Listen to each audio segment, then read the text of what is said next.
일어나라 빛을 발하라 이는 내 빛이 이르렀고 여호와의 영광이 내 위에 임하였음이니라.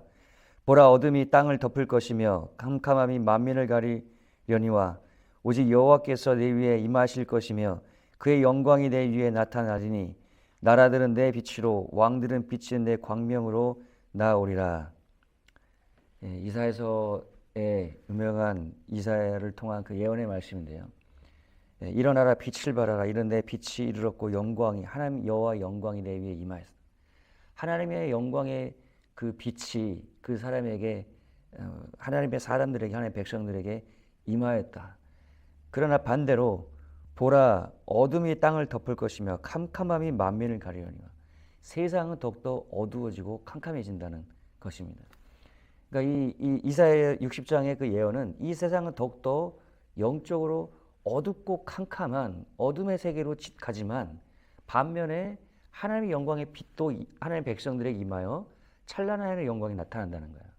저는 이것이 우리 시대를 살고 있는 하나님 그 세대를 이해하는 그 상황과 너무나 일치하다라는 생각이 들어요. 앞으로 이 세상은 더욱더 어둡고 칠흑 같은 그러한 영적인 암흑의 세계로 들어갈 것이라고 저는 봅니다. 그러나 반대로 또 하나님의 백성들에게 임하는 하나님의 빛도 더욱더 찬란할 것이에요. 여러분들은 이 시대를 지금 어떻게 이해하고 있는지 모르겠습니다. 저는 이 시대를 지금 바라보면서 예레미야 시대 때를 많이 생각하게 됩니다. 예레미야 시대 때 하나님께서 예레미야가 있었던 사역을 하기 한 약 100여 년 전에 히스기야 왕을 통해서 어마어마한 구원의 역사를 이루시면서 아수르 18만 5천의 대군을 무찌르고 하나님의 영광을 나타내는 일들을 하셨죠. 그러나 동시대 북이스라엘은 호세아에 의해서 그렇게 하나님이 절규하는 목소리를 말씀해 주셨지만 그들은 회개하지 않았고 아수르 민족에 의해서 멸망하고 맙니다. 그때 호세아를 통해서 외쳤던 목소리가 무엇입니까? 여호와를 힘써 알자라는 거예요. 하나님을 알자는 겁니다. 하나님을 모르기 때문에 이스라엘 백성들은 한쪽에서는 제사를 드렸지만 다른 편에서는 우상 숭배를 하는 일들을 하고 있었죠.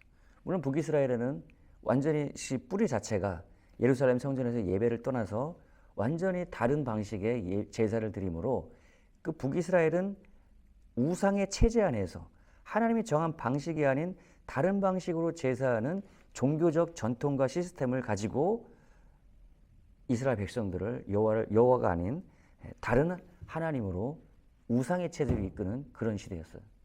결국에 그들은 아수르에서 멸망하고 맙니다. 그리고 나서 100여 년이 또 지났어요. 그리고 예레미야 시대가 이르게 됩니다. 예레미야 시대 때 예레미야를 통해서 하나님은 그들에게 회개를 외쳤지만 그들은 회개하지 않았습니다. 북이스라엘의 멸망하는 모습을 보았지만 그들은 여전히 우상을 버리지 않았어요. 한쪽에서는 바알신을 다른 우상들을 섬기고 예루살렘 성전에서 제사도 있었습니다. 그러나 그들은 종교적으로 하나님을 섬겼고 하나님을 섬기는 게 아니었어요. 종교적 시스템만 그냥 했지 그들은 실제적으로는 우상을 섬기고 있었단 말이에요. 예레미야 통해서 회개를 외쳤지만 심판의 그 바벨론을 통한 심판의 손이 온다라는 것을 외쳤지만 그들은 믿지 않았습니다. 거짓 선지자를 통해서 하나님은 우리와 함께 하실 것이고 우리를 구원하시고 우리를 위대하게 하실 것이라고 그런 목소리를 들었어요. 얼마나 듣기 좋은 얘기입니까? 또 그렇게 된다면 얼마나 좋은 일이에요. 하지만 하나님은 예레미야를 통해서 말씀하고 계셨단 말이에요. 심판의 손이 다가오고 있었어요. 바벨론이 몰려올 시기가 다가오고 있었습니다.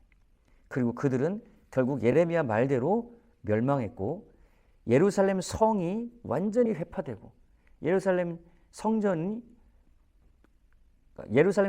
완전히 회파될 정도로 예루살렘 성전이 완전히 회파돼서 하나님께 제사하는 그 시스템 자체도 완전히 사라집니다. 예루살렘 성전이 원래는 하나님의 영이 임하여 하늘과 땅이 하나 돼서 하나님의 나라가 성전을 통해서 임한 그러한 표징이 바로 예루살렘 성전이었단 말이에요. 하나님의 집이란 말이에요. 근데 그 모양은 있지만 그곳에 하나님의 에스겔서 보니까요. 그곳에 하나님의 영은 이미 떠난 상태였어요. 종교적으로 하나님을 섬긴다고는 했지만 그곳에 실상 하나님은 계시지 않았단 말이에요. 그리고 그것은 완전히 무너져 버리고 그리고 이스라엘의 1차, 2차, 3차 그 포로를 통해서 이스라엘에 있었던 다니엘과 세 친구들이 바벨론으로 들어가면서 그곳에서 하나님은 새로운 다니엘의 세대를 일으킵니다. 비록 소수지만 그들은 하나님의 영에 사로잡힌 사람들이었어요. 우상에게 타협하지 않는 사람들이었어요. 우상의 제물을 먹지 않고 오직 하나님의 율법을 따라 하나님의 법을 따라서 온전히 드려진 사람이에요. 하나님의 언약에 신실했던 사람들. 그들을 통해서 하나님 비록 소수지만 어둠이 세상을 지배하는 시대였지만 그 하나님의 영이 그들에게 임하여 그들을 통해서 하나님의 영광의 빛을 온 열방 가운데 비추고 계셨단 말이에요. 하나님의 말씀이 다니엘을 통해서 그 시대뿐만 아니라 200년 후, 400년 후, 심지어 마지막 예수님 다시 오시는 시대까지를 향해서 하나님은 다니엘을 통해서 하나님의 목소리를 대언하고 계셨단 말이죠. 사자굴에 들어갔지만 사자가 그를 손대지 못하는 그런 엄한 역사를 받고 불 가운데 던져졌지만 불이 그들을 사르지 못하는 그러한 역사를 이사야서 41장에 말씀하죠. 불 가운데 들어가지 불이 너를 사르지 못한다는 그 말씀이 그들에게 이루어지면서 하나님은 다니엘과 세 친구를 통해서 여전히 하나님의 영광의 역사를 나타내고 계셨단 말이에요. 여러분 이 시대가 저는 그런 시대라고 저는 봅니다. 하나님의 영광이 그곳에 교회라고 하는 교회 건물은 있을지라도 하나님의 영광이 떠난 곳이 너무나 많습니다. 저는 우리 교회가 그런 교회가 되지 않기를 원해요. 건물이 중요한 게 아니에요. 건물은 그곳에서 실제 하나님을 예배하고 하나님의 영이 임하고 하나님과 만남이 있는 그 실제적인 만남의 예배를 위해서 건물이 필요한 것이죠. 건물은 예루살렘이 그랬어요. 예루살렘 성전 건물이 있었지만 그곳에 하나님의 영 계시지 않았습니다. 그것은 결국 무너지고 말 것이에요. 그러나 하나님의 영에 사로잡힌 다니엘과 세 친구 같은 그러한 사람들을 통해서 하나님의 역사는 계속 진행될 것입니다. 비록 소수일지라도 하나님은 그러한 사람들을 일으키실 것이에요. 저와 여러분이 킹스게이트 교회 공동체가 또 한국교회가 그러한 교회 공동체가 되기를 저는 간절히 소망합니다. 여러분 종교화되면 그곳에 예배의 전통과 시스템은 있을지라도 하나님의 영이 없고 하나님의 영이 안 계시고 하나님의 실제적인 만남의 예배가 없으면 그것이 바로 종교화된다는 것이에요. 그러면 사람들은 그것을 전통으로 만듭니다. 하나님의 영이 없어도 그냥 전통적으로 습관적으로 그냥 교회 가서 예배라고 하는 시스템 안에 들어갔다 오는 거예요. 이렇게 사람들이 종교화되고 전통화되면 그러한 사람들은 반드시 세속화됩니다. 그것이 예수님 시대의 바리새인들과 사두개인들이었던 거예요. 세속화되고 말아요. 돈을 좋아해요. 세상과 다른 것이 하나도 없어요. 그냥 교회라고 하는 예배에 왔다 갔다 오는 전통과 습관만 있을 뿐이에요. 그러한 시스템은 하나님의 심판에 의해서 다 무너지고 맙니다. BC 586년에 바벨론에 의해서 멸망했고 그리고 AD 70년도에 예수님이 찾아오셨음에도 불구하고 그걸 거부했고 하나님의 영으로 충만했던 하나님 자신이 그 안에 계셨지만은 그것을 거부하고 오직 종교적 시스템만 유지하려고 했어요. 왜 그렇습니까? 그것에 돈이 있고 그것에 종교적 교권이 있고 자기들의 기득권이 있단 말이에요. 그것만을 지키려고 했던 그 체제는 AD 70년대 로마군에 의해서 완전히 또 돌 위에 돌 하나도 남지 않고 무너지고 말았습니다. 여러분 깨어 있으시기를 바랍니다. 하나님의 영에 하나님의 성령의 인도함을 따르기를 바랍니다.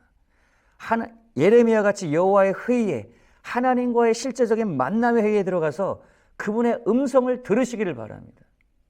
거짓 선자의 목소리에 농간에 속지 마시기 바랍니다. 지금은 하나님의 목소리를 듣고 그 목소리를 따라서 움직여야 되는 시대입니다. 하나님과 동행해야 되는 시대입니다. AD 70년도에 로마에 의해서 예루살렘 성이 완전히 회파되고 예루살렘 2차 그 제2차 성전이었던 헤롯 성전이었던 예루살렘 성전이 완전히 파괴될 때, 그때 예수님이 주셨던 그 목소리를 따라서, 하나님의 목소리를 따라서 움직였던 예수님의 제자들은 죽지 않았어요. 살아났습니다. 종교적 시스템 벗어났습니다. 성령의 목소리를 따라 움직여갔습니다. 그들은 살아났어요. 지금이 그런 시대입니다. 지금은 정말로 깨어서 하나님의 목소리를 따라 움직이는 것을 여러분 배우셔야 되고, 하나님 목소리를 따라서 움직여 가야 될 때입니다. 동행해야 될 때입니다. 하나님의 목소리를 따라서 살아가지 않을 때 여러분 하나님이 없는 그 체계는 다 무너져요. 많은 사람들이 3년에서 5년 후면 AI의 그 시대가 어마어마하게 진보되고 발전돼서, 지금도 그렇게 되고 있지만은 굉장히 다른 시대가 될 것이라고 얘기하고 있어요. 3년 후, 5년 후에 이 대한민국은 어떤 시대, 어떤 사회가 될까요? 저는 어마어마하게 변화한 시대가 될 것이라고 생각이 들어요. 그리고 그 암흑의 세계는 제가 이제 앞으로 그래서 마지막 때에 대한 얘기를 해나가려고 하는데요. 하나님 말씀과 성령 안에서, 성경과 성령 안에서 여러분 시대를 분별하고 성령님을 잘 알아야 돼요. 성경을 잘 알아야 돼요. 전통적으로 교회만 오가는 것으로 안 됩니다, 여러분. 성경과 성령을 잘 알고 하나님과 동행하는 그런 삶을 사는 여러분 되시기를. 에녹과 같이 300년 동안 무드셀라라고 하는 그 하나님의 목소리, 그가 죽을 때, 너희 아들 무드셀라가 죽을 때 이 심판이 시작되리라고 하는 그 하나님의 음성을 듣고 그와 함께 하나님과 함께 동행하는 삶을 살며 죽음을 보지 아니하고 들려 올라갔던 에녹처럼 여러분들 하나님의 목소리를 듣고 하나님과 동행하며 살아가다가 예수님 다시 올 때 예수님 영광 가운데 맞이하는 우리의 시대에 주님이 오신다면 그렇게 주님과 동행하고 주님을 맞이하는 그러한 하나님과 동행하는 에녹과 같은 삶 되시기를 주님의 이름으로 축원합니다. 기도하겠습니다. 하나님 아버지, 하나님의 목소리를 따라서 이 시대는 더욱더 칠흑같이 어두워지지만 하나님의 목소리와 성령의 충만함과 이끌림 속에 살아갔던 다니엘과 다니엘 세 친구처럼 하나님의 목소리를 따라서 하나님과 동행하는 300년 동안의 삶을 살며 죽음을 보지 아니하고 들려왔던 에녹처럼 우리 모두 다 성령을 알고 성경을 알고 하나님과 함께 동행하는 그러한 삶을 살아가는 성도님들 되게 하옵소서. 예수님의 이름으로 기도드렸습니다.